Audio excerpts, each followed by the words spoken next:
Hi, my name is Josh Zander. I'm the host teaching professional for MySmartGolf and teaching professional here at Stanford University Golf Course. Today I want to talk about distance control on putting. Distance control is based on three factors. Number one, making solid contact. Number two, using a pendulum motion. And number three, and this may be a little vague for now, but you'll understand later, is paying attention. Let's talk about the first one, making solid contact. So what you can't see here is that underneath this ball I have a penny. Now when I work on this drill with my students, I don't tell them whether the penny is heads up or tails. So what I want them to do is hit the putt and afterwards tell me, is it heads or tails? It happens to be tails. Now why is that important? Well, in order for them to tell me if it's heads or tails, their head had to stay very, very still so they can see. If they looked up at the ball, they wouldn't be able to tell me right away if it's heads or tails. So the two things I want to have happening here are a steady head and a steady body. So again, set up to the ball, hit the putt, look down, tell me whether it's heads or tails. Now let's talk about the pendulum motion in putting. How does that affect distance control? Well, if you can have a consistent pendulum motion, all you have to do is make different length strokes to hit different length putts. Let's think about this. This is a perfect pendulum. I've got a fixed point of suspension. As you can see, the pendulum is swinging. Let's count. The pendulum swings with a 1, 2, 1, 2 rhythm to it. If I made the pendulum swing bigger, it would still swing with the same rhythm. 1, 2, 1, 2. If we swung it smaller, it would still have the same rhythm. As you can see, it's 1, 2, 1, 2. So if I want to hit a short putt, it's a short stroke, same 1, 2 rhythm. Medium length putt, a little bigger than the last stroke, and then a little bigger than the last stroke, always with a 1, 2 rhythm. So what I'm going to do now is what I call the ladder drill. I'm going to use 3 different length strokes, each with the same rhythm, to hit 3 different length putts. I'll start short, then go medium, then go long. First one short, same rhythm, 1, 2. A little bigger, same rhythm, 1, 2. And bigger than that, same rhythm, 1, 2. I just hit the ball 10 feet, 20 feet, and 30 feet. It's a great drill. Try that one. In order to ensure that I have this pendulum rhythm, I actually count to 5 while I putt. Let me demonstrate it for you.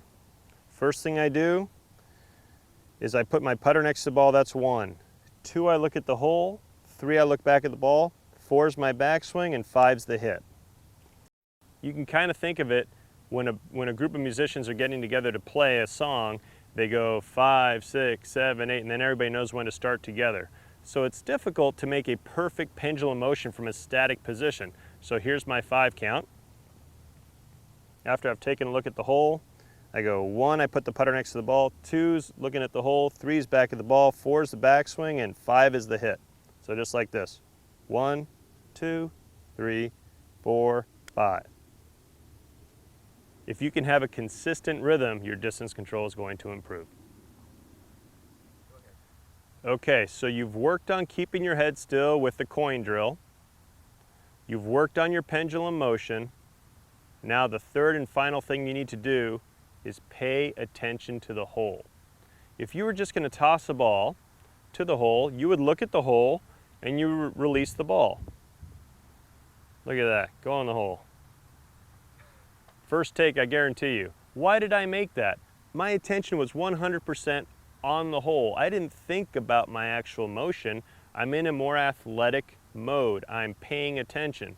So I can't tell you how many times I've seen people go up to putt and they make these beautiful practice strokes that absolutely mean nothing because they're not paying attention to the hole.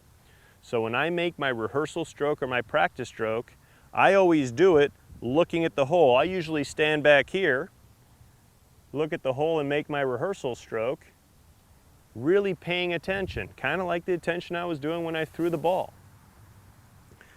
If you don't like putting from back here, making a rehearsal stroke from back there, go ahead and do it over here. This is what Tiger does. Tiger looks at the hole and makes his strokes right here. but the attention has to be on the hole. Let's see if I can putt as well as I can throw.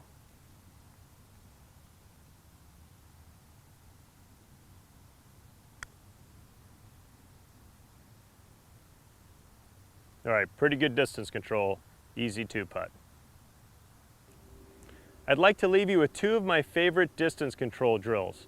One is called the putt to the fringe drill, and the other one is the 20-foot drill. Let's start with the putt to the fringe drill. I've set up a ball 15 feet from the fringe, 30 feet from the fringe, and 45 feet from the fringe. My goal is to roll the ball up as close to where the green meets the fringe as possible. Notice I've taken a hole out of the equation because all I'm focused on right now is distance control. Let's start with the 15-footer.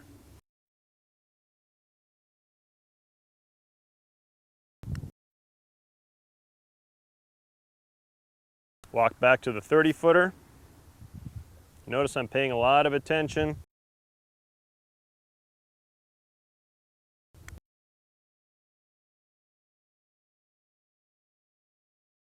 And now the 45-footer.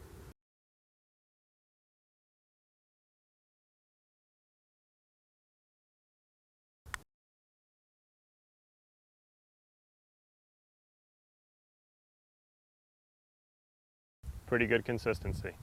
I feel like if I can get the ball close enough to the fringe on this drill, I'll do it several times until I can get the feel of it. I think I'm ready to go. Let's go to the 20-foot drill.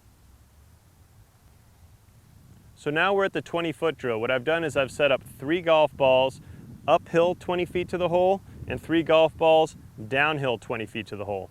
So when we get around 20 feet, I'm starting to think, hey, this is kind of makeable distance. It's not like a 40 or 50 footer where I'm just trying to get it somewhere close to the hole. I want to give this ball a chance to go in. So the last thing I want to do is leave it short.